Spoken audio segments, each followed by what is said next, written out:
to. Hello, welcome to the podcast today. Today is just me and Mr. Darkwave. Say hello, sir. Hello. Of course, as usual, it's just us today. Everybody decided not to join.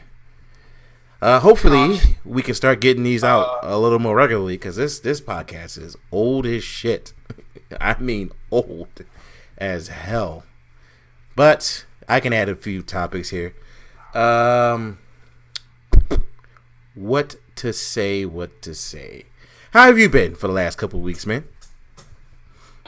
I've been alright, just relaxing, gaming, and working a bunch. Same here. I've also been working a bunch, and I honestly can say I hate it. I hate life. I hate everything about life. Okay? I hate it. Life is gay. So now, moving on. Gotta edit that part out. It's real simple because it's real close, but whatever. Anyway, moving on. I recently saw a topic on one of the neighboring podcasts. Shout outs to them again, which is the Vitamin G podcast, of course. I like those guys. And I wanted to ask a question, right? And it's a serious question. What, like, we've all played a lot of games here. Me and you've played a lot of games, right? What are your most hated mechanics in any type of game?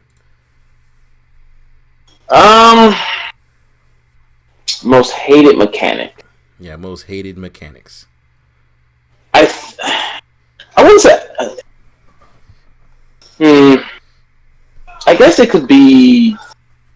So you know you have games where you have like multiple characters. Yeah. You know, like Dragon Age and all that shit. I think one of my most hated things. It's not necessarily a bad mechanic. It's just that I hate it sometimes especially when I'm lazy. Yeah. It's the fact that you have to sit here and micromanage every single character that is there, and it's like I hate doing it. Like, especially when I'm lazy.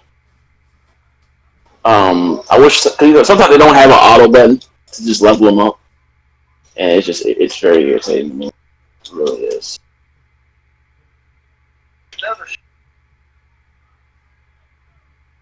Can you hear me?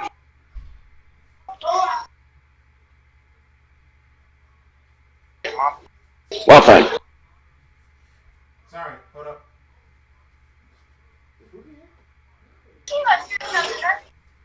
Sorry about that. Thought we had a burglar, but yeah, sorry about that. Okay, so the reason I asked, because I really had like a serious situation here. I was thinking about it. I hate a lot of mechanics in a lot of these games. Micromanaging can be annoying, but it also, for me, it depends on the game. If it's like an RTS, that makes sense, you know what I mean? But yeah, RTS is fine. I'm talking about like Dragon Age or stuff like that when you have these characters. Like, I don't really necessarily, like, they bring them with you just for the sake of bringing them with you, but you don't really give a shit that they're with you. Yeah, I get that part. They don't, and it's like having to sit here and literally micromanage them just to, I guess, for either to progress or even, you know, I guess succeed. It just gets kind of annoying, especially when I'm lazy. It's just I don't like it all that much. But again, it also depends on the type of game. That's why I was kind of like, it's not a bad feature. Yeah. But for like action games like that, when you just kind of want to focus on your own character, it's just annoying to me. Is there any games you do hate like a mechanic in? Let me think. Games mechanics that I hate. Just like my boy. I don't want to say. I don't think I hate many. Because usually most mechanics that happen in the game, I feel like they're warranted for the game. Yeah. I mean, there's things I don't necessarily care for, but like I don't know if we consider turn-based a mechanic, really. Yeah, that's not a mechanic. That would be the game itself. Hey, man. Yeah, I mean, there's not really mechanics I hate. It's just certain things. Like, I think the only thing I can really say is the micromanaging in certain games that I don't think need it. It's probably my most hated if I had to say it. Hmm. Most mechanics I feel like are fine in most games that I've played, you know. So I'll just Okay. stick with the micromanaging of everything, whatever. Yeah. I am going to say there's one particular mechanic that I despise in games. And I'm going to have to say that would be weapon breaking. That's actually been the thing that is actually starting to piss me off in certain games. Like Breath of the Wild, Oh, yeah. none of that. I hated it. I hated the fucking. That was the worst part about Breath of the Wild. That shit was so bad. It was almost like every weapon was literally made out of paper or fucking whatever, any substance that could easily break. Like, how the fuck did he have a kingdom with weapons could break so fucking easily? Like, that shit was frustrating throughout the game. So it barely made me want to use, like, special weapons until boss fights. And even then, they'd break easier on the boss fights dome piece. So I was like, bruh, this is trash. Like, Breath of the Wild is terrible. Dark Souls 2, it was fucking terrible. Like, I didn't understand that shit so much that to this day, I still don't understand why weapons just break on you. And it's even started to sneak in some key games like Crown or Kingdom 2 Crowns and whatever, where certain classes in that game, weapons break, and it's just like, yo, I don't need this. I don't need this. This is not something.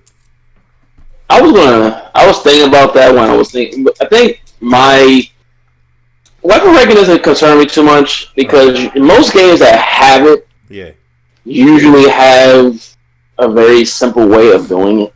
Or at least repairing your weapon. Now, Breath of the Wild, I kind of get that one a slight play because there's so many fucking weapons in the game. Yeah. That the weapon breaking didn't bother me as much. Yeah. But I can agree with you. It is a very shitty mechanic. But if I had to choose between... Now, if the weapon breaking is, you know, where there's a lot of weapons to where... Or there are ways to fix it. Like, you know how, like, okay, Dark Souls 3 has weapon breaking, but all you need to do is either rest or use the repair potions. Yeah, Dark Souls 3 wasn't as bad as 2, so, like, I didn't really... Like, I barely broke a weapon in Dark Souls 3. I broke multiple weapons in Dark Souls 2.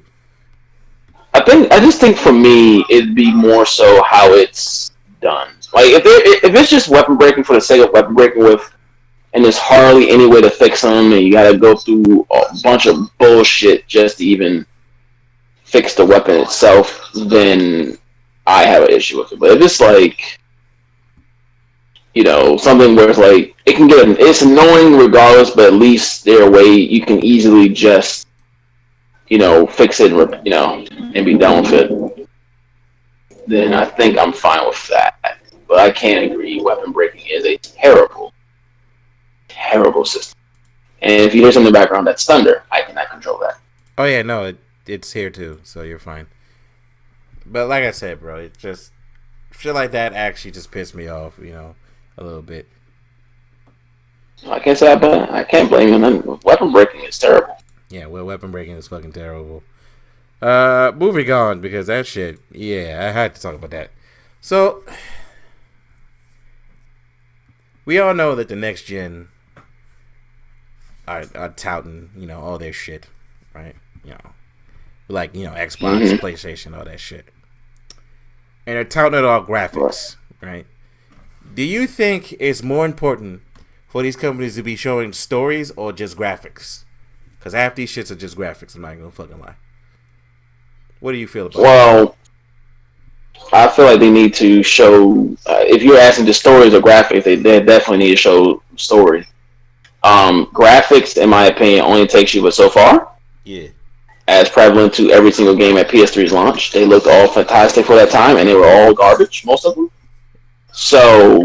Yeah, I would say we don't... To me, graphics mean nothing. We don't need another Order 1886. We don't need another Lair. We don't need another Genji Dawn Blade. We don't need another one of those things. It's like... I feel like companies get confused with what we actually care about. Yeah. it is not about the graphics to me. It's never been. I mean, don't get me wrong. I don't want like shit looking games. Obviously, I don't want that.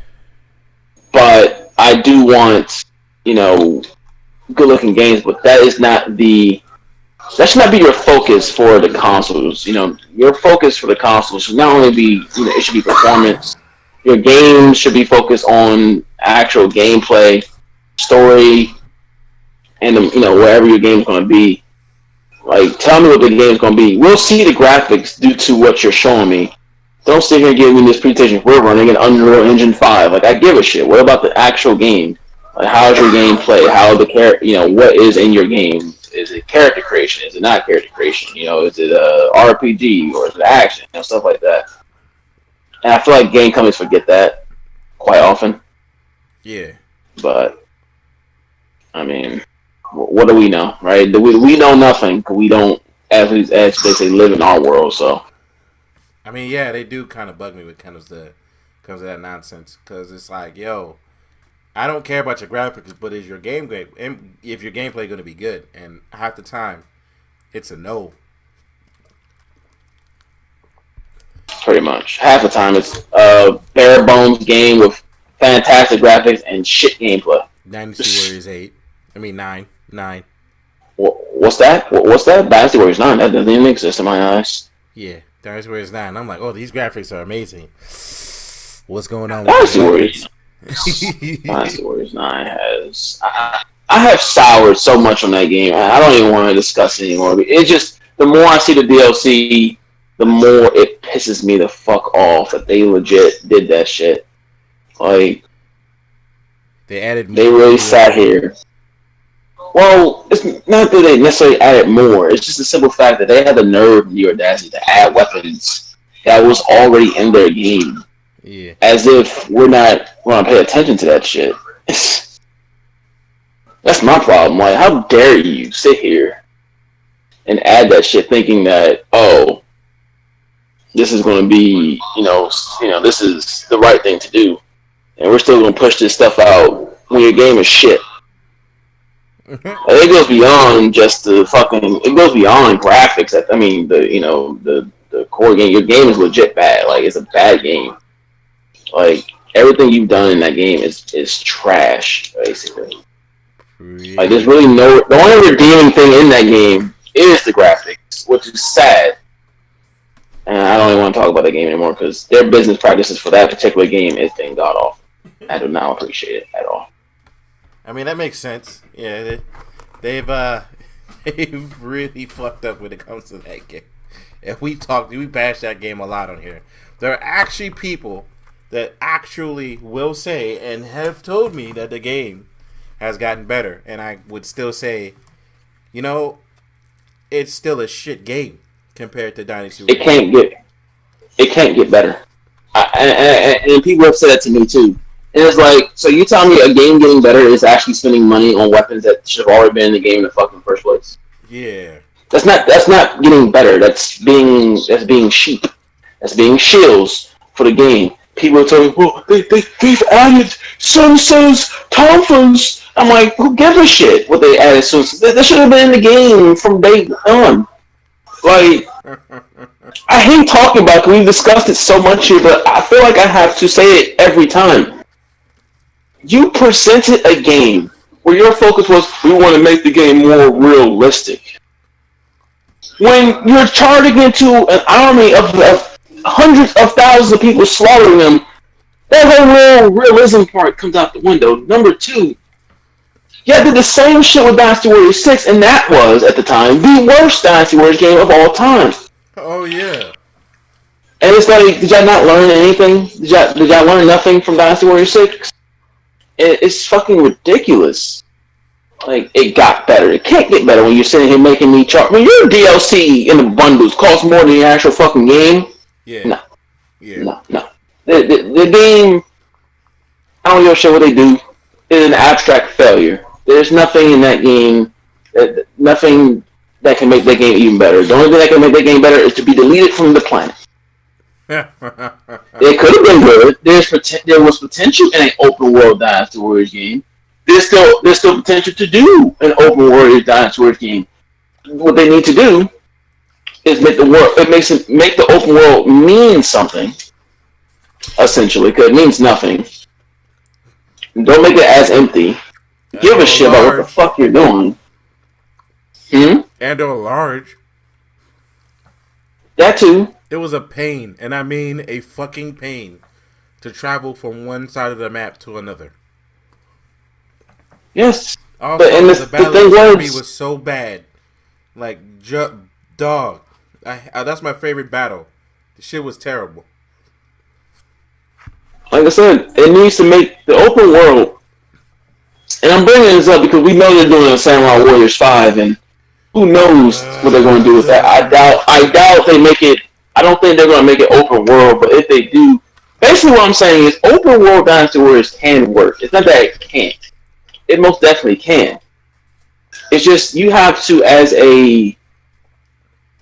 make the world mean something when you're playing it. Like, when characters die, that should affect the way of battle in the open world.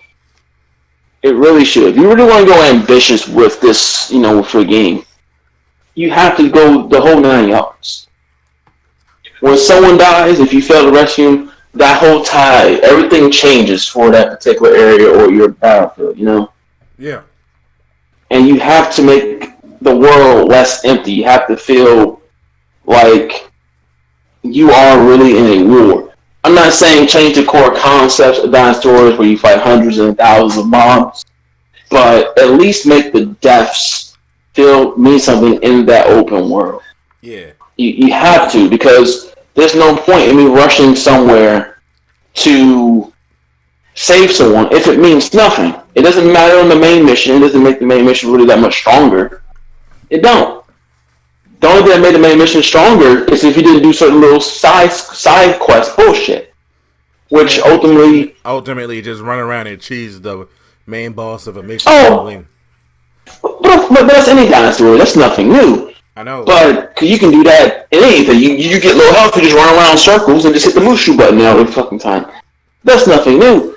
But you have to do more. And if Samurai Warriors 5 come out and they decide to take this open world route, you have to make everything feel like there's a reason. The world has to feel important. Don't just give me an open world just for the sake of making an open world game to fit in with the rest of the gaming world. Yeah. Dynasty Warriors 8 and 7 are the perfect Dynasty Warrior games. 8 for its combat, 7 for its story. Hey yo, that 7 story is still my favorite. It's the best one in the series. Like, 8 was good, but 7 took it to a whole new level. But 8's combat was fantastic. Oh, yeah. Everyone felt different, and that is the part that I loved about Dynasty Warriors 8, is that everyone felt different. Most of the Dynasty Warrior games, if you use one guy with a sword, use everyone with a sword. Yeah, the Mushus are different. Yeah. 7 did have that. The EXs. Yeah. Yeah, EXs were different. The EXs were different and the Mushus were different, but the moveset was the same. 8 eliminated all of that. 8 gave every single character in that game a unique weapon, a unique moveset to where nobody was the same. Oh, yeah. And that is where the direction should have gone. And instead, they go to Dynasty Warriors 7, and they did the exact. They not only do what the mistakes were from every Dynasty Warrior game, which everyone felt the same. If you use one person with a certain weapon, all of them feel the same. You go back to Dynasty Warriors 6, to where we're going to change weapons. Garbage. To make this short, if they do Dynasty Warriors... You want to know even something funnier? In Dynasty Warriors Empires, some people have 2 weapons with 2 different movesets. Yeah. Which is fucking hilarious. That's a system implemented in DW8 where you could switch weapons. I know. So basically you would have your main weapon, which you had your EX with. Your secondary weapon was mainly used for, because you had little, certain officers were resistant to certain elements like the earth and the fire or whatever your weapons. Not even that. What makes it even, I'm talking about, you remember how 8 had those DLC weapons? So, yeah. Empire, remember how Empire gave those weapons to actual characters? So some Oh yeah, I remember. automatically had the DLC weapons, but you could also switch them back to their original weapon. Mm-hmm. So they have 2 different movesets. So it was like, yo, you were able to give this character 2 different movesets with 2 different weapons, but in Dynasty Warriors 9, we get the syndrome of I've used this one person, but I've used this other person simultaneously with slight differences, which is so bad. I mean, let's face facts. The only people who had even, and it's funny to me how this works. The only people who had, I guess you could say, their almost original weapons were maybe out of what? Well, how many characters? Maybe 80 characters or so in that game. Yeah. Maybe 10. Damn. One being Lu Xun, my favorite character, the Wu guy with the dual swords. Yeah. Lu Xun. Mm-hmm. He's like the only one that I can even think of at the top of my head who actually had their original weapon from his Dynasty Warriors games. Everyone else had these like either knives, which were terrible, a random sword, that fucking that random Darth Maul type weapon, whatever, which was garbage, by the way. Or the one that and it's like, the one that Sun Tzu had. That weapon, garbage. Yeah, garbage. Oh, the flying. I don't want to spend all day on this. I don't want to spend all day because this is a podcast within itself. Yeah. But I will say this: Dynasty Warriors. If they do a Samurai Warriors, they do a Dynasty Warriors game. They need to definitely fix their. They have to fix it. Either go back to the old style, or I prefer the old style. I'm not even gonna fucking lie to you. I mean, I prefer it. Samurai. Now, if you want to do something, I guess unique, you can do like Spirit of Sanada. Yeah. If you really want to do something like that, not really open world, but it has like the city and the town, and you do side quests. If you want to do that, fine. But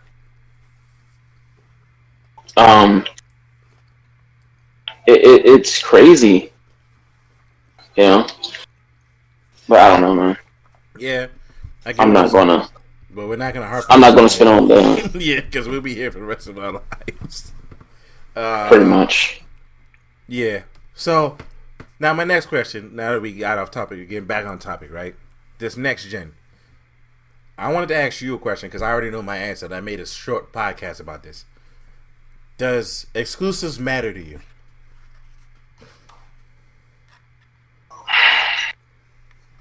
Exclusives matter. I want to say yes, but I feel like there is a bigger. I feel like I care about exclusives. Yeah. But there is more than a console to me than exclusives. Yeah. Because exclusives are great, but I feel like the friends, where your friends are, is important. Because there's no point buying an Xbox or a PlayStation, even if they have the most exclusives, because half of those exclusives you may not even fucking play, Pretty much. So a lot of your friends, if say all your friends are on Xbox, but you buy a PS4, yeah, you may play out of all those exclusives. You may play what? How many? 2 or 3? Yep. And at that point, you're just by yourself, and you still have to go end up buying an Xbox. So I want to say, for me, I don't really care too much about exclusives. It does help in terms of, is there a point in buying a console? But to me, I'm just gonna say it's not that big of a deal in some way. I personally am gonna say the same. That it doesn't really matter, and at the same time, it does. And when I say by that, I mean like there are times where I'm like, if let's just say if the Yakuza series came out on Xbox, I'd have an Xbox right now. I mean, I do have an Xbox, but Xbox would have been the main console that I've been playing on, you know. But unfortunately, PlayStation got all that.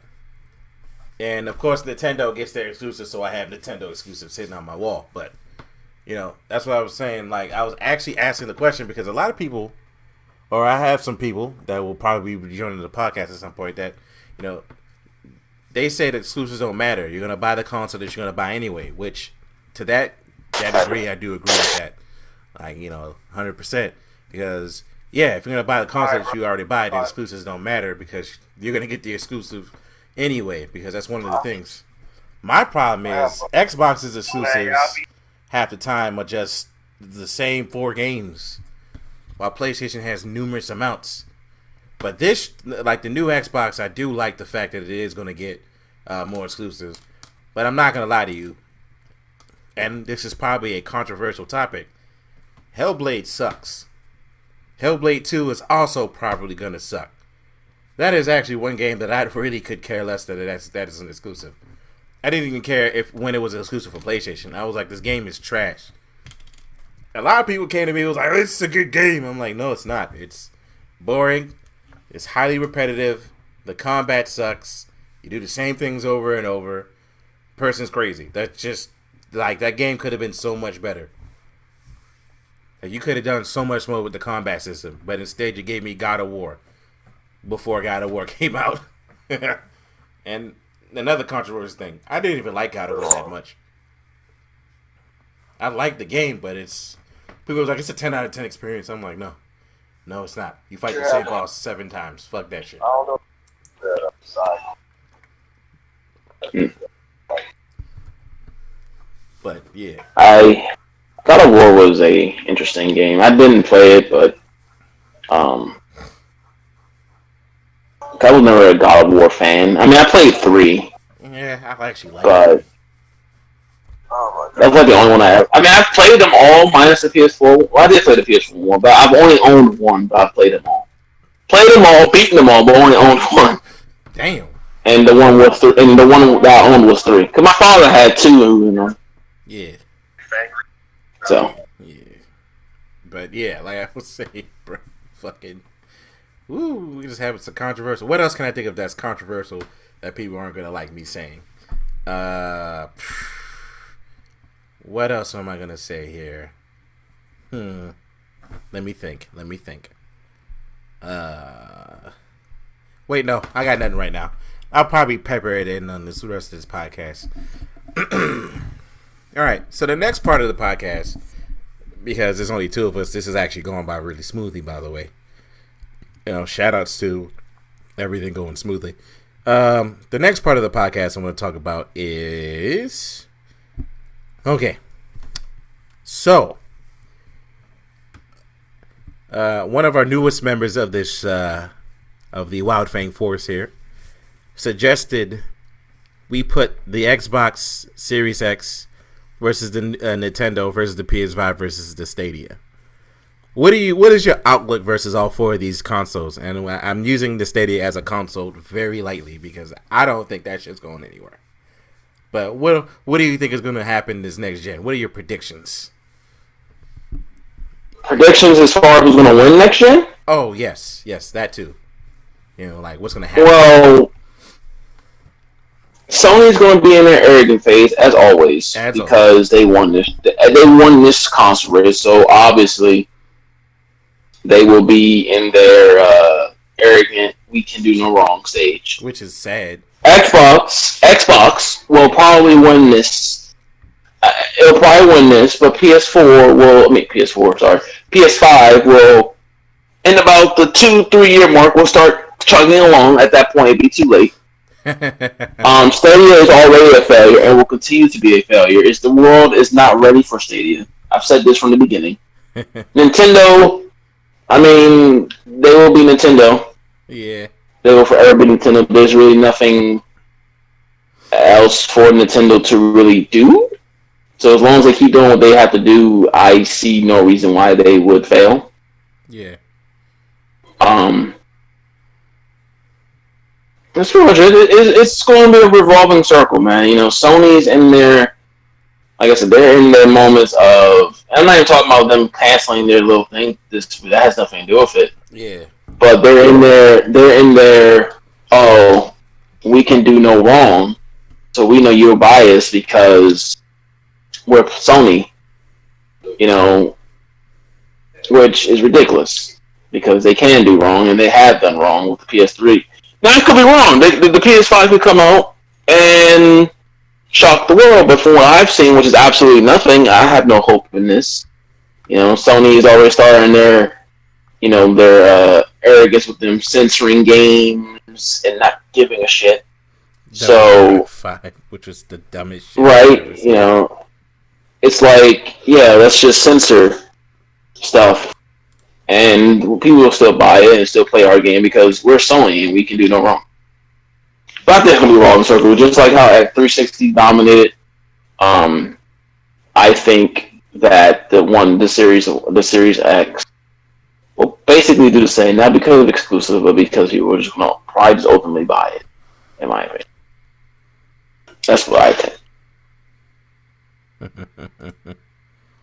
think as long as we're not biased for the PlayStation.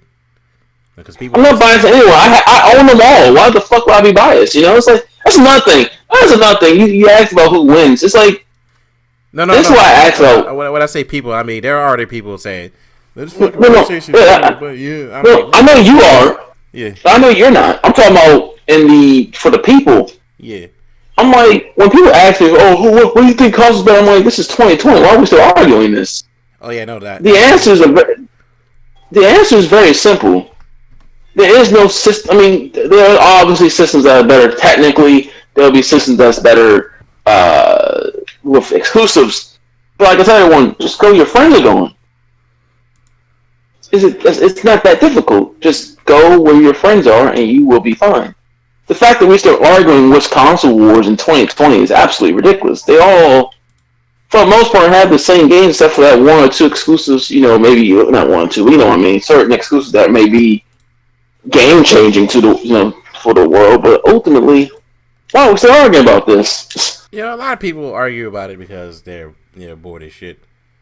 You know, just buy all the consoles and call yourself a day. At some point, even if you can't buy them all on day one or year one, just get them all. That solves the issue. Yeah, actually, for me, that doesn't solve anything for a lot of people. They're just there. Well, they're idiots. Like, there's no reason arguing about this in 2020. Yeah, people are just fucking stupid. I remember I actually had one person fucking randomly when I was playing this one game, I forgot the name of it. God damn it, I forgot the name of it. It was actually one of my favorite games of that year. And I was streaming it and people were, well, why are you playing it on PlayStation? And I was like, well, I don't think it matters. It's still a fucking game. Like, the game still plays the same. It doesn't really change anything. Like, regardless of what console I'm playing. Oh, Shadow Tactics Blades of the Shogun. You know, a lot of people was wondering why I was playing it on PlayStation. And I was like, well, because I just decided to play it on PlayStation. Why didn't you play it on Xbox or PC? Why? Because the frame rates. I was like, there is no change in the frame rates. I already looked this up.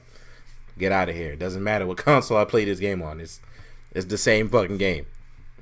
I'm still playing the game. But, like I said, it's neither here nor there when it comes to that nonsense. I just don't argue who's better. It's less about the console and more about the actual company that I discuss with. I don't discuss what the PlayStation 5 is doing, because what the PlayStation 5 is doing. I care more about what the company is doing and their stupid fucking decisions. Yeah. Yeah, but for me, right, if I was to generally, talk about all these consoles, look, I want to say this right now. The Xbox Series X, right, I'm going to start off with that shit. I honestly don't know why I would buy it if all the games work on all the consoles. So I'm like, why would I buy it? What is the purpose of it? You know what I mean? But, at the end of the day, I'm probably going to get it simply because I can get rid of my Xbox One and just get the more updated console. So just in case there's a game I want to play, and there's some more updated game or newer game, I can play it with no hassle. So that's mainly why I'm going to get it, because I have Xbox Game Pass, and sitting next to me is a PC, a brand spanking new PC, and with dual monitors and everything sitting right next to me that on the current laptop that I'm sitting in front of. So it's almost like I have an Xbox already, or I have a One X already, but I mean not One X, Series X, but no, that's neither here nor there. When it comes to Nintendo, I feel as though Nintendo has the potential to always be the greatest, except they fuck one thing up so bad that that shit is it just can't recover. Like, prime example, how come there's no LAN support for their consoles? I do not want to play their consoles wireless anymore because the games end up shit when you play online. 2, why is their online infrastructure always the worst out of all of the consoles?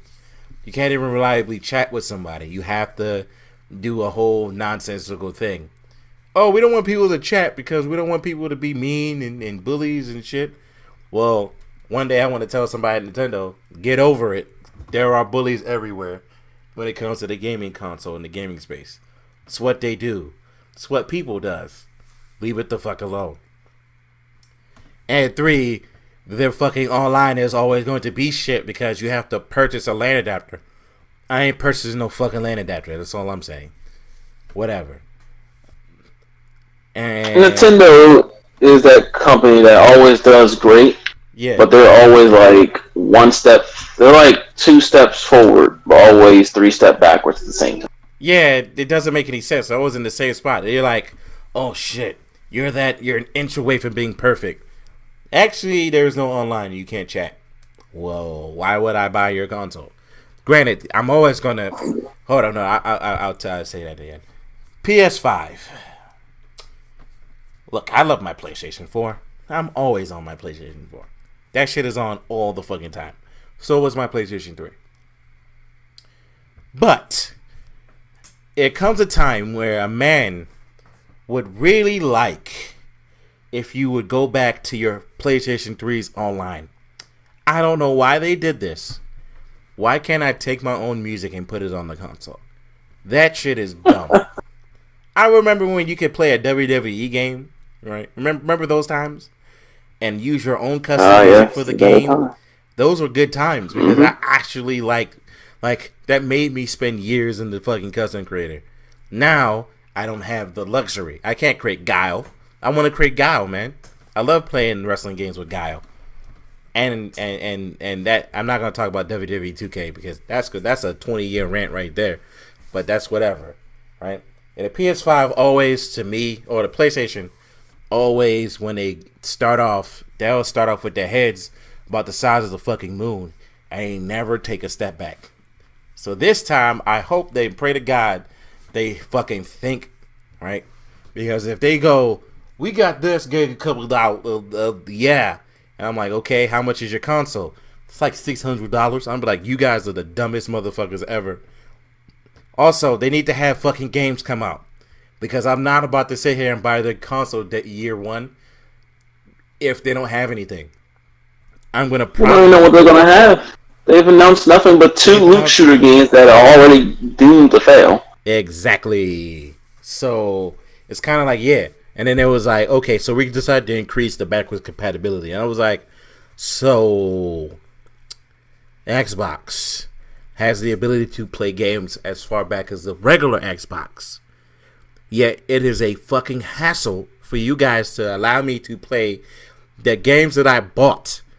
Like, I don't know, Final Fantasy 7, 8, 9, Legends of Dragoon, Vagrant Story, Metal Gear Solid, or Grand Theft Auto 1, 2, 3, multiple games that I bought on my PlayStation 3.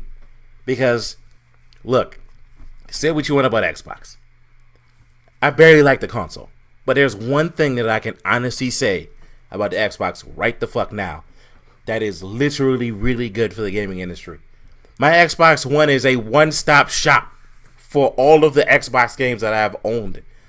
I literally bought a game on my Xbox 360 by accident one time and booted up my Xbox One time and saw it downloaded to my console and was like, holy shit. That is amazing. I played Ninja Gaiden Black again. Like, are you serious? Games from the past are on this goddamn console. I can put the CD in the Xbox fucking One and play my old ass games. PlayStation 3 originally started off like that. That it was like, we getting taken away because we're losing money. Like, costs too much money. It costs too much money. And I'm like, well, more people would buy it if you could play their old shit. Nostalgia still works. It does. Then they were like, PlayStation Now. I'm like, PlayStation Now is the dumbest thing I've seen. As soon as they were like, we're going to add more newer games. Let's add God of War 2017. I was like, when you said new, did you mean like new as in last couple years new, or new as in like just came out new? Because Xbox Game Pass does that shit. A game could just come out and I could get it for Game Pass and play it. I mean, Game Pass is already far superior. The fact that you can download it to your console makes them far superior. Yeah, and my PC. PlayStation Now suffers from the Stadia problem of streaming, which is not going to happen in 2020. We're not there yet. Yeah, we're not there yet. And PlayStation Now, to me, I looked at the games that they have, and I'm like, you suck. Seriously, stop. Just get out of here with this nonsense. And it bugs me. It genuinely bugs me when I look at these games. I'm like, yo, you guys don't know shit. And if another person tells me Jump Force is a fighting game, I'm going to fight you. Like, legit. We are going to fight. Like, really. Jump Force is not a good game. Jump Force, the fact that it even has another season pass is irritating. It's like the Dynasty Warriors 9 of fighting games. That's how bad that game is. But moving on, because I don't have time to keep talking about Jump Force, right? For me, PlayStation, like, what exactly is wrong with that game? That's a whole podcast in itself. We're not going to talk about that shit right now. Let's just. I never played it. Goku cloth shoes. The graphics is so fucking hideous in that game. Goku's not wearing boots. He's wearing cloth boots. Yeah. Yeah, there are a lot of T-posing in this game. During the story, too. Like, characters will T-pose off the screen. I am not kidding. Characters will T-pose off the screen. But while saying the game has been fixed. Well, I don't give a fuck if it's been fixed. I don't give a fuck if they added so many cool characters, right? The first impression of a game when it comes out is the most important one. You're right. So it doesn't really matter to me. Like, No Man's Sky is never going to get repurchased. Oh, my bad. No Man's Sky is never going to get a purchase from me at all. I never even played the game. But it's never going to get a purchase. Yes, they updated the game to high hell. Am I going to purchase it? No. I'm still not going to purchase it based off of what happened at the beginning. Anthem's getting a reboot. I mean, not a reboot, a redone. So, when that game first came out, it was trash, and I'm not going to waste my money. I don't give a fuck. So, yeah. Back on track, because Jump Force is a part of that stupid PlayStation Now. That's where everybody. So, what the PlayStation needs to do is update their PlayStation Now to actually match the Game Pass, because, people aren't going to buy the PlayStation Now if they have Game Pass. I'm being that guy. How about you make some of your games backwards compatible? And I'm not talking about your 100 best PlayStation 4 games. I'm talking about your games. Like, PlayStation has a shit ton of games, okay? What the fuck? Okay? And then next is Stadia. Now, I haven't laughed at a console in years. Now, I don't believe Stadia at this point. I think they should stop. I really think they should just throw in the towel. It just stop. I think Google should be like, bro, we give up. Or switch to a disc-based console. I feel like they should switch to a disc-based console because because telling somebody that they have to stream the game and the internet is shit, they're gonna be super pissed. Oh man, I can't play this game because the internet is terrible. and the Stadia had one exclusive game that's not even, it's not worth it. I would never buy a Stadia unless they say we've now switched to disc-based consoles and downloads too. So you don't have to have the internet to play the game. Because yes, what were they thinking? Every time I see a commercial for the Google Stadia, I go, stop, just stop, just stop. You're a failing console. You're not really a console. You're a piece of shit. But not just a regular piece of shit. You're like a piece of shit that ate a piece of shit and then had a shit, and you are that shit.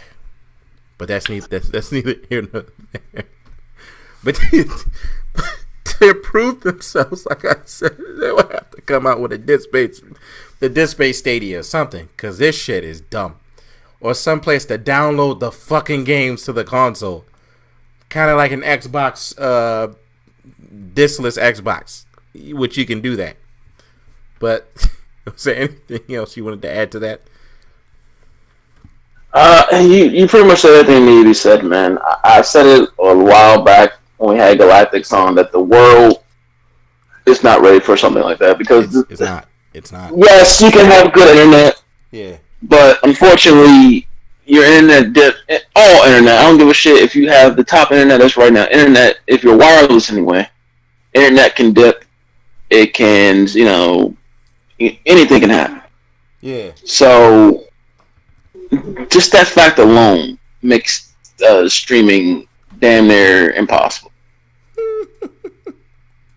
It's like, because one dip in frames from your internet can fuck the game up for a minute, and then you're stuck. And then if your internet, what happens if thunderstorm, power goes out, and you're playing a game, you didn't save it, then you gotta start all over. No one's got time for that shit, man. Yeah, especially if you don't have internet, your state is like, well, I'm a paperweight. I'm a doorstop now. I was thinking about buying one of those to review it, but I was like, I'm not about to sit here and buy a Chrome and a fucking when I already got a Roku, and I don't have time for this. I'm not gonna waste my fucking time with this shit. Alright, moving on. Speaking of laughable consoles, Mr. Darkwave, I know you were probably one of the people that was literally looking at Sega like they were the biggest fucking idiots in the world when they announced the Game Gear Mini. Yeah.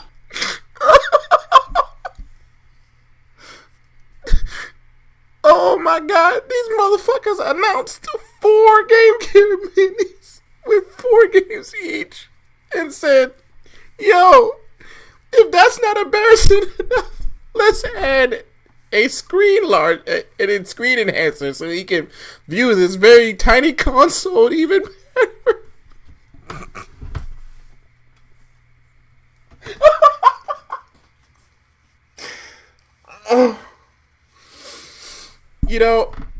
I would have been perfectly content if these niggas said, I'm so sorry for that, but if these motherfuckers said a Dreamcast Mini, but these motherfuckers said a Game Gear Mini, who the fuck is about to buy that shit?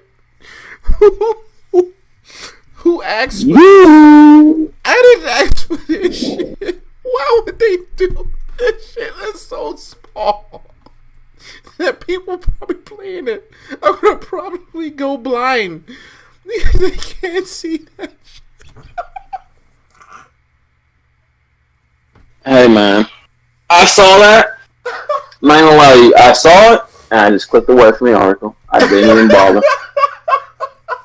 I refuse. Yeah, instead of giving me a Dreamcast Pro or a Dreamcast, mini like the PlayStation stuff. Oh, no. Mini. Yeah. No. Well, they already have one of those. It was like, instead of giving me, Dreamcast Mini or whatever they would call it, Game Gear. Right? Game Gear. Barely anyone cared about when it first came out. now, you think people won't care about it in 2020? People didn't give it. Like I said, people didn't barely give a shit about that shit when it very first came out. Game Gear failure. Fucking Sega, man. Sega, I don't know anymore, man. Sega just stop.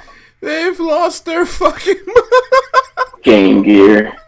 Sure, we're gonna revive the Game Gear, but no one gave a shit about it before. Let me explain something real quick. So there are 4 models to this console. The black one comes with Sonic the Hedgehog, Puyo Puyo 2, Outrun, and Royal Stone. The blue one comes with Sonic Chaos, Gunstar Hero, Sylvan Tail, and Baku Baku Animal. The yellow one comes with Shining Force Gaiden, Shining Force the Hero Hijack, Shining Force Gaiden, Final Conflict, and Napayo Arundo Ru. And fucking the red version comes with Revelations, Megami Tensei Gaiden Last Bible, the GG Shinobi, and Columns. Oh god, Shinobi. This is some of the worst fucking... Jesus Christ. Again, no one gave a shit about your console when it first came out. What makes you think people are going to give a shit about it now? Nigga, this is some of the worst selection of games to buy. What would I buy?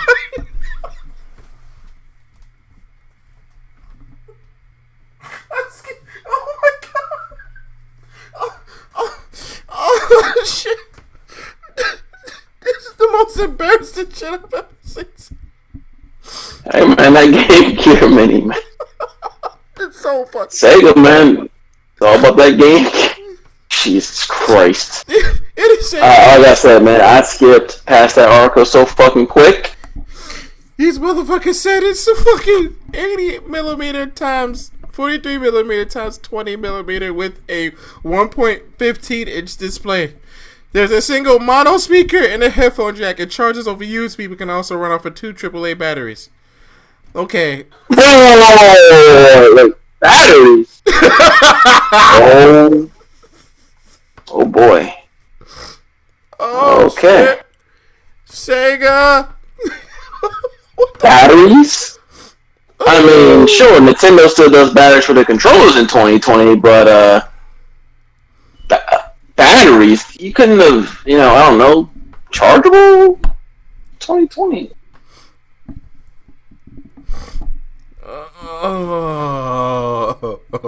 My phone screen is bigger than this thing.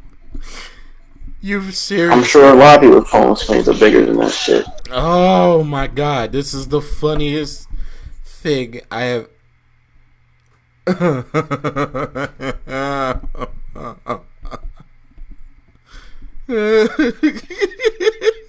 Hold up.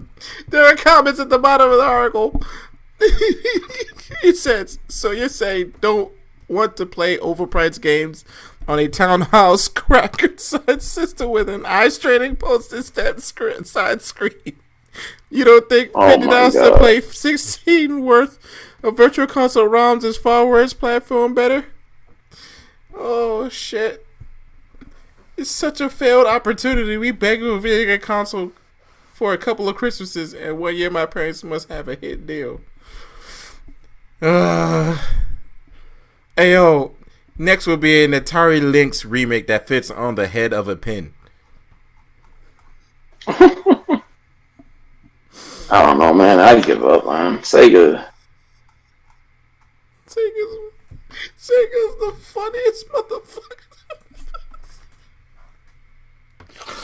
Sega, if I could give an award to Sega, it's the dumbest decision. Let me get the. Okay, moving. Oh shit, I'm gonna be laughing for the rest of the night if I don't get the fuck off this damn topic, yo. Okay. Ooh. Oh my god. Calm down, Wolfgang. Woosa. Okay. Let's move on to wrestling. What color Game Gear are you getting? Dark Way. Oh, I'm getting the one that's invisible. Let's move on to wrestling, please. There's an invisible one, meaning you don't buy it and you sit there and watch. Buying that shit.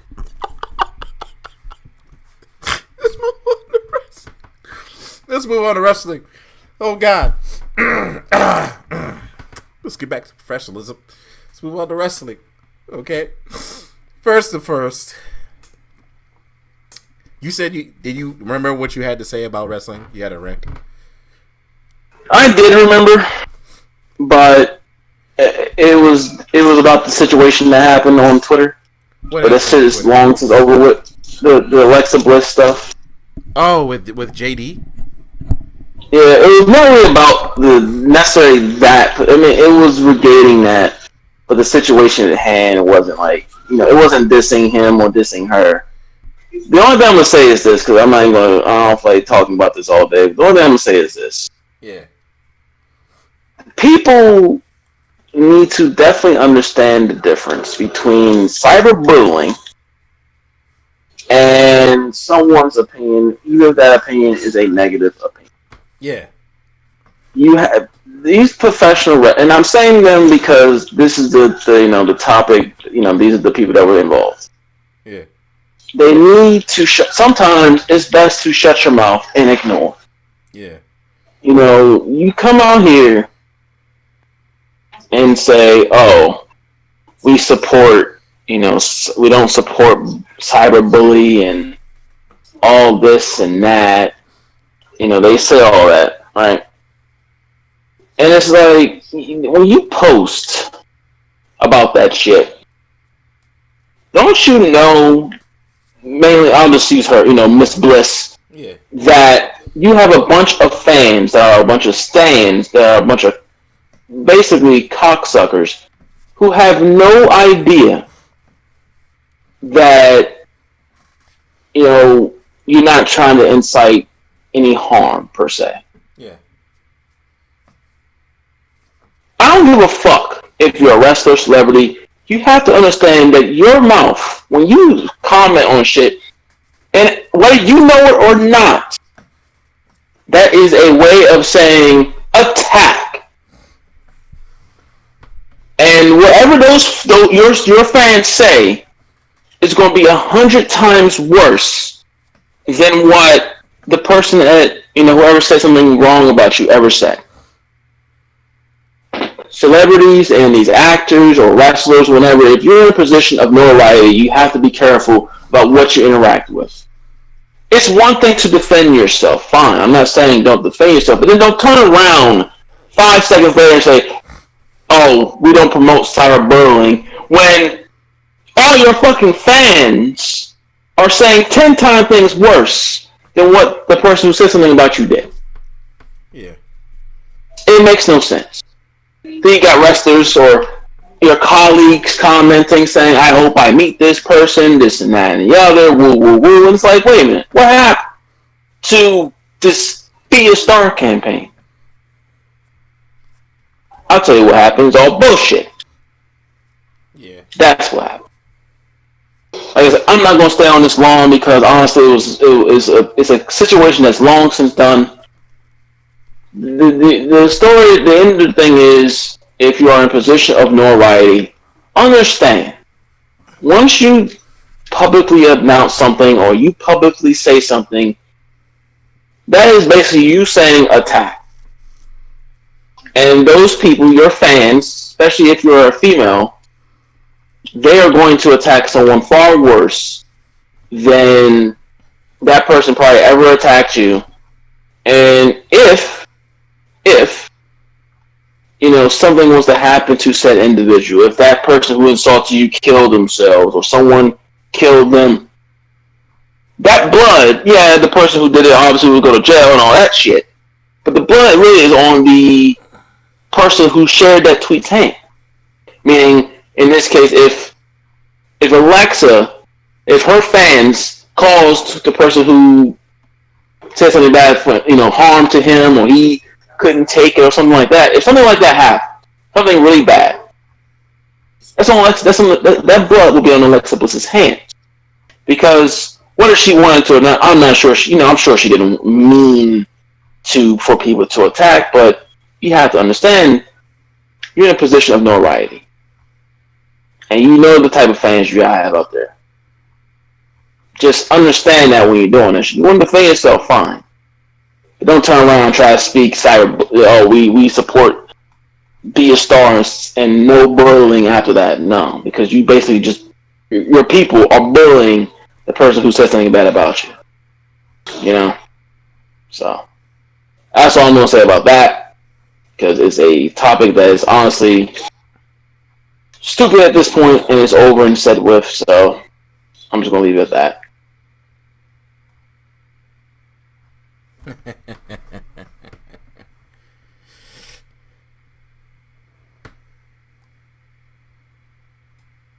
But yeah, that joke was nonsense. Like I don't even like you said we don't need to talk about it because the shit was. It's over now. And that's why I kind of didn't want to say anything. But I thought I would at least say that understand basically your notoriety of who you are because what you say will influence a bunch of your fucking saying. Look, I wasn't even on JD's side the whole time, especially after what he said. Because he said it. There's nothing that could be unsaid. It's just when people started attacking the man's parents, that's when I'm like, okay, I think you got a little too far there. Like, yeah, it was like,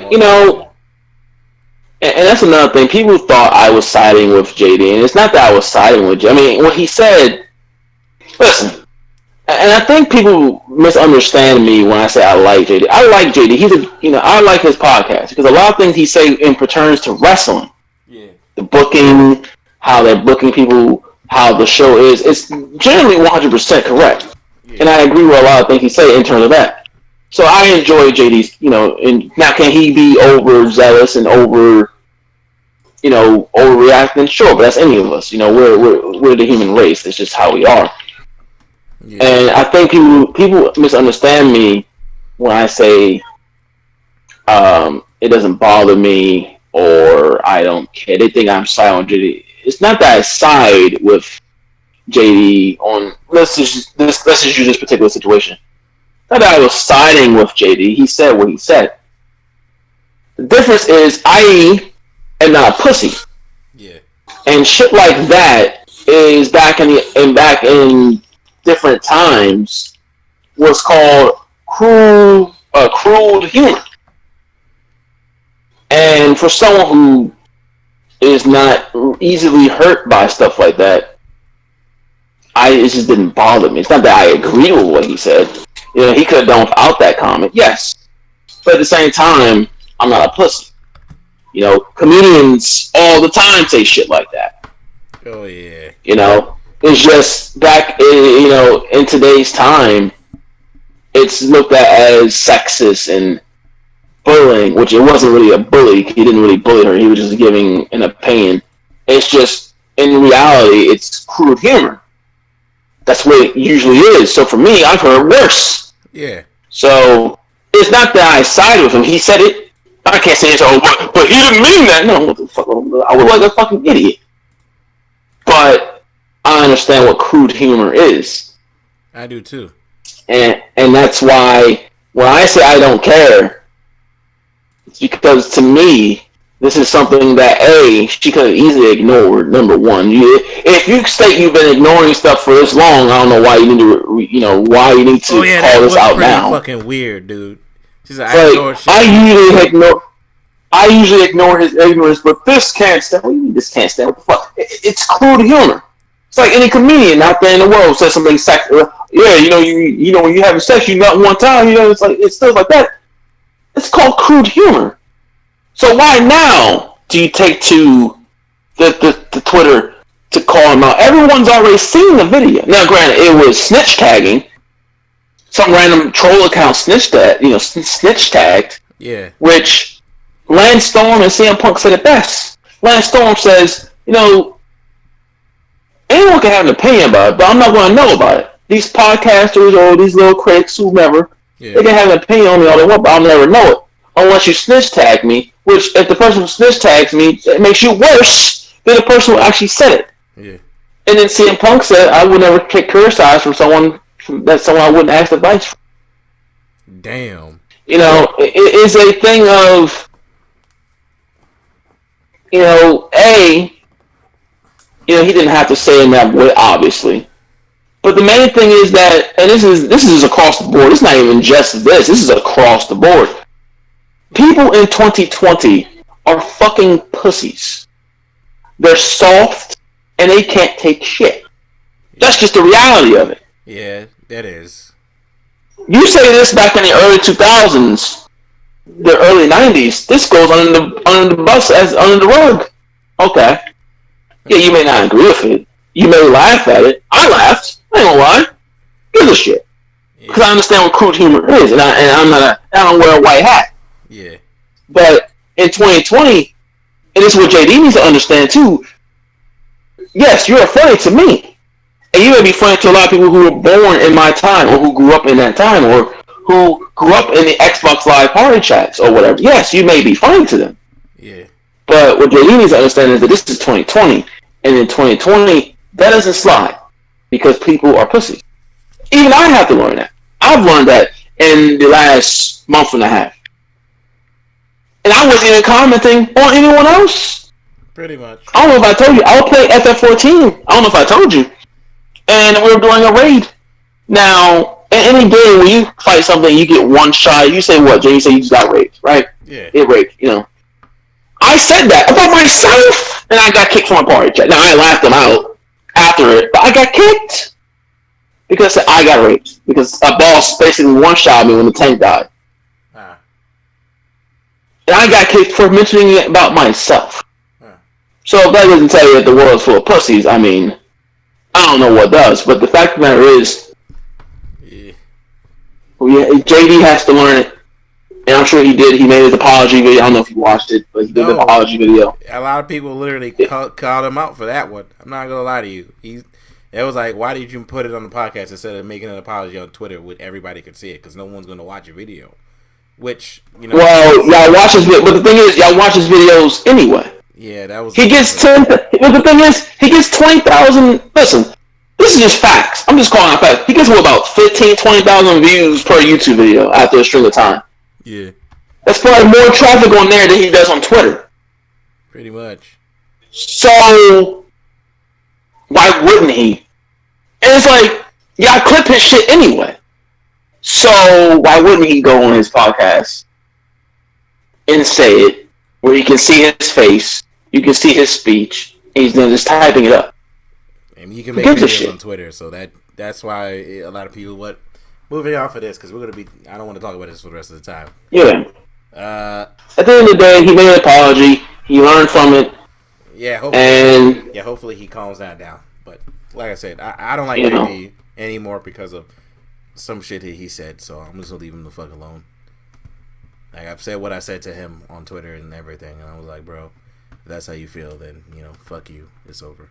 But, like I said, what were we about to talk about? Oh, yeah. So, man, how first of all, I want to talk about that whole Drake Maverick situation. What the fuck did they do all that for? I feel as though that the whole situation with him getting fired for this whole tournament just for him to win and then win a contract, I felt it was kind of disingenuous. What were your feelings on that dumb shit? You want me to lie to you or want me to be honest with you? Be honest. Hello? Typical WWE. Yeah, I'm here. Oh, yeah. Typical WWE bullshit. Mm-hmm. That was weird. This is nothing new. Yeah. This is nothing new. People, this is what I'm saying. Now, was it worthless? Yes, absolutely. And what makes Drake Maverick so important than all the other people? Yes. Don't get me wrong. What makes him so special than, what was it? Mike Chioda and Luke Harper, the Club. What makes Drake Maverick so... He was better than the Club, I'm not gonna lie. No. What I'm saying is what makes him so special that he gets his job, but others keep, he keeps his job, essentially, but everyone else loses their job. Sarah Logan, Leo Rush, people like that. Yeah. That's the consensus. I'm not really saying he's not important, but But that's the consensus around what makes him so important. My consensus is this is typical WWE bullshit. Now, I don't expect this from NXT, but WWE has done this multiple times. They've played with people's storylines. They've played with people's personal things. They've played with death. Remember when Eddie Guerrero passed away? What they do? What? Just a mere week later or some shit with Randy Orton? Yeah. So, to me, it's something that is out of the ordinary. I mean, it's not out. Now it's out of the ordinary for NXT, and the fact that he lost. I mean, I feel like it's a storyline that if you're going to do something like that, you needed legit fans for. Number one, because honestly, yeah, the people in the Full Sail Party happy for Drake, but the storyline will never get the proper, I guess, feeling without actual fans. You will never know. Yeah. Right? You don't know if you get booed. You don't know if you would be getting cheered. And it's one of those things where, yeah, sure, you can look at it as guy's fighting for his job. They took it for a storyline because of his video, and he's fighting for a job. And I guess they used it as well. He was already in the tournament to begin with before he was fired. So let's just use that storyline to get him, we legit fired him. But WWE probably knew they were going to hire people back anyway. So they pretty much just said, well, let's just use this as a storyline because we probably planned on hiring him back or something anyway. I think it was pointless to begin with. A waste of time. Great, he has his job. I'm happy for him. Yeah, but I'm glad he was in a more important storyline than what the fuck he was in with trying to consummate his his wife, all that dumb shit. Yeah, I mean, like I said, the storyline, listen, it's a storyline of someone fighting for a job, which, in certain circumstances would work. I think that people negatively react to it now is because of all the people that have been fired. Yeah. That were fired and they're still without a job, but yet he miraculously get one. And the general consensus is why him and why not a Deron Purrazzo or a Sarah Logan or whoever else was fired. Legitimately, all the wrestlers that were fired that were actually doing. Why did you fire the club? They were doing something, even if they were garbage per WWE world. They were still doing stuff with AJ Styles.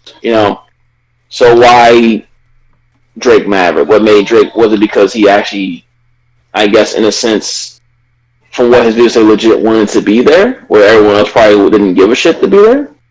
Maybe. Pretty much. Like I said, I don't take it as this is typical. I've been watching WWE for over 20 years, so for me, it's like typical WWE fashion, taking someone's real life shit, turning it into a storyline, giving him a contract, was everyone else is basically like fuck you, or more or less they'll probably get contracts anyway once shit goes down, and most of the time that they were using probably shouldn't go back anyway because you'll be doing nothing. Yeah, it's like you weren't doing shit when you was there in the first place. Pretty much. You're only upset now. And let's face it, the only reason why half these people are upset now is because of the shit that's going on with the pandemic. And there is no wrestling open. If wrestling was still open, half the people would be fired. Actually, most of them probably still have like EC3. But half the people would be fired wouldn't open their goddamn mouth. They probably would have been jumping for joy with fucking balloons. Mm-hmm. So, I'm honestly indifferent to the whole thing. If I'm being honest, I don't find it disgusting. Because disgusting would be saying that is disgusting is like it's not even tip of the iceberg what we've seen from WWE in its many years of service, many years going on. So yeah, that's just me. Yeah, that is a trip, yo. And I'm not gonna lie to you. At this point, I'm just like I don't care anymore. I didn't care to begin with. That's nothing. In this whole thing was like, oh, okay, he's getting a job. Yeah, sure, why not? Yeah, that was pretty weird, dude. That he just like it was pretty weird. I'm not gonna lie to you. Like it's like, oh shit, he got a job now. Okay.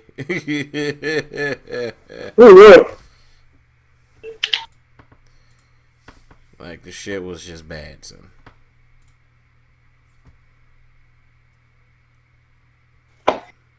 But I don't know. Yeah, but moving on from there, Yeah. man. How do you feel about the last couple of shows of Raw and SmackDown and AEW and NXT now that they added some of the crowd? I mean, I'm gonna reenact how WWE sounds with the crowd. This is how WWE sounds with their crowd. Boo! Yay! Boo! Yay! Like Stockbridge. Okay? That's how their crowd sounds. So, in my opinion, I couldn't give a single fuck. The overall show has been decent. Yeah. Seth Rollins has been doing his best work since 2018. Pretty much. No question. Yep. Drew McIntyre is a beast as the WWE champ. Probably the best book WWE champion in recent memory. Dude, I'm not gonna lie to you. I don't like that counting shit. That shit is actually starting to get on my nerves. Well, he's a babyface, so what do you expect? Definitely not be counting. Well, it only works with a crowd, so yeah, with the crowd, it's fine because like it didn't look right. Like he doesn't need to do that though. Well, like I said, with the fans, it's fine because the fans go, 3, 2, 1. I have no issues with it. I don't really.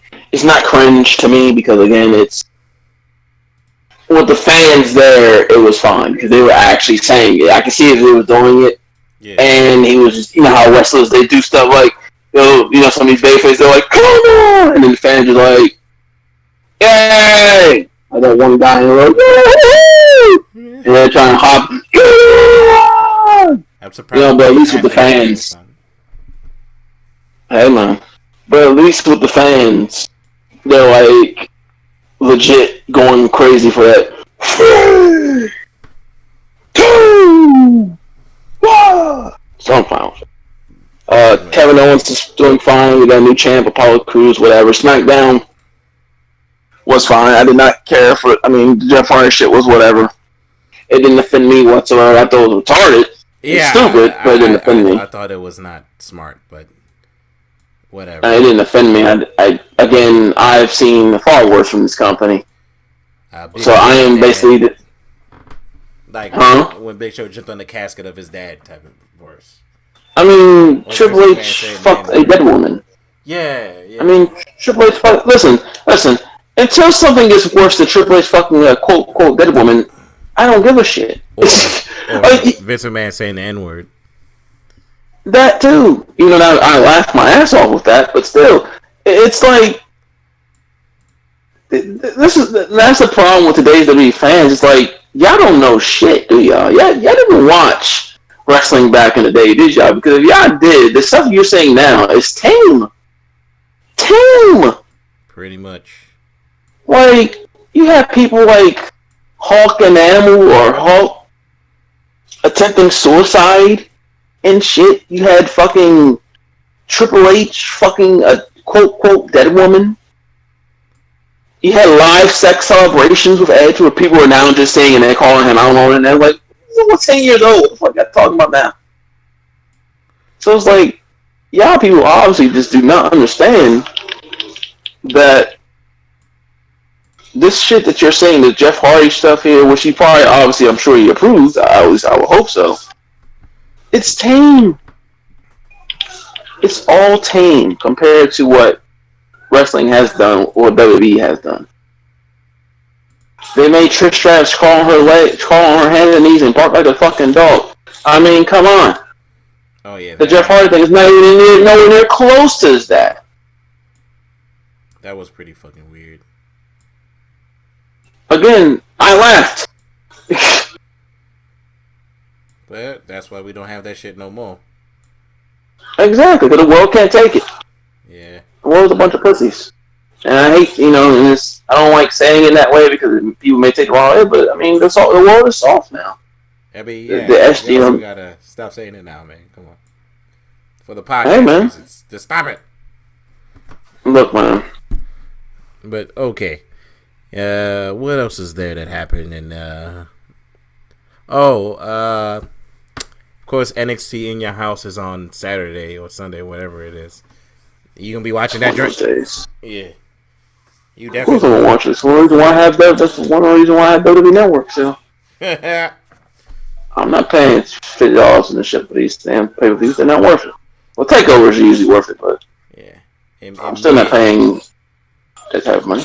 Yeah, and me and Spirit are gonna go watch the AEW pay-per-view at some point so we can review it. You haven't watched it yet? No, we're gonna watch it though. At some point, because not today. Because I'm gonna edit this podcast.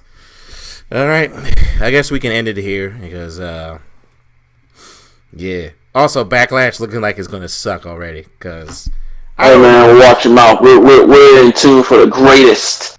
Okay, that's what I'm glad you brought that up because I actually did have that on my mind. Now, when they kept saying this, or first when that girl said this is looking like it's going to be actually the greatest wrestling match of all time, I genuinely stared at my screen and rewound it like 3 times to make sure she didn't say that. Then, when WWE started billing it as the greatest wrestling match of all time, I legit started throwing up in my mouth. I was like, first of all, Edge and fucking Randy Orton cannot have the greatest wrestling match of all time because they both, while I like them, they don't have that in them. You know who would have a greatest wrestling match of all time type of situation? I don't know. Tommaso and Gargano, Sami Zayn and Kevin Owens, pretty much any match in NXT. I don't know. Dominic Dojovac versus Keith Lee. Do I need to continue on, or like every time that shit happens, I go, that's not possible because it's Edge versus Randy Orton. That's the match. But greatest. Look, man, their match at WrestleMania was 20 fucking years, okay? And that match was so fucking boring that by the end of the match, I legit was hoping it ends here. I was like, please stop going on. That match could have ended 20 minutes before the fucking ending of that match, and I would have been more satisfied with it. But it ended 20 years after the fact. It took 30 fucking minutes for that match to end realistically. Okay? Now, imagine that style of match, but with just them wrestling. With Randy Orton's slow style and fucking Edge's style, which he's rusty as fuck in the ring. I really don't think they're going to put on a clinic. I really just think they're going to have a match. And then it's just going to be, yeah, this is the greatest wrestling match of all time. How, Chief? Just how? That's all I'm saying in my brain. I'm like, no, it's not going to be the greatest wrestling match. I'm not as intrigued. Like, come on, son. And then there's the double. All right, look. I know Braun Strowman, right, is not really the greatest wrestler of all time right now, right? But why are we putting this man in 2-on-1 handicap matches for his championship belts?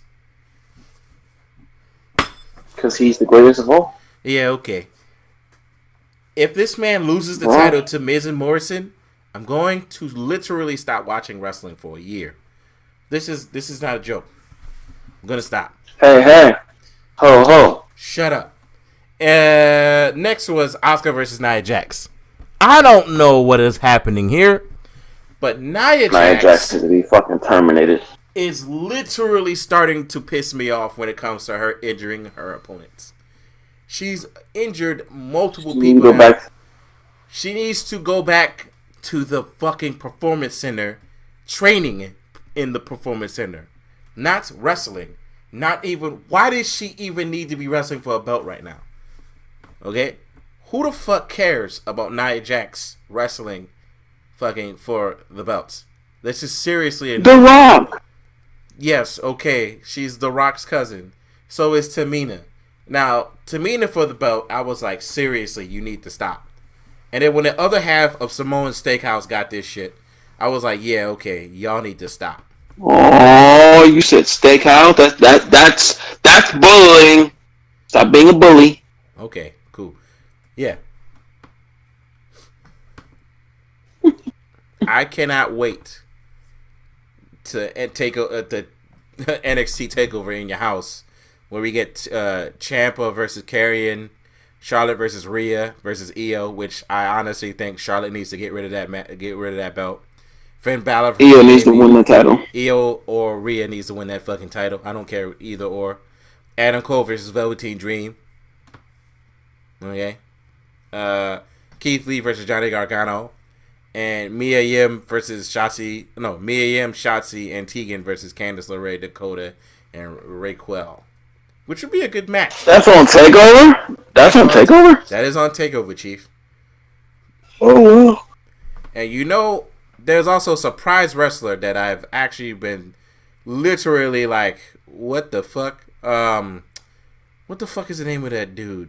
That dude that doesn't talk and that literally last week stroked Dexter Lumis? Dexter Lumis is starting to become one of my favorite wrestlers at this point. Dexter Lumis. He's the greatest of all. Dexter Lumis is so goddamn hilarious. And like, he just like, I like him. I already like him as a wrestler. The fact that this man stroked what's his name's head as he was out of the ring, like he literally grabbed him, put him in chokehold, and was taking hits and started choking him, and then like literally after he choked him, stroked Roderick Strong's hair, and was just staring off into space. And I was like, this gimmick right here can't be on the main roster. This gimmick, it can't do it. They can't do it. They can't. He should never go up to the main roster, because if that happens, he's going to be destroyed, okay? Like, come on, guys. And by the way, I think it's going to be him versus all of the Undisputed Era, which would be very cool. That'd be hilarious. Like, that would be cool. I cannot wait.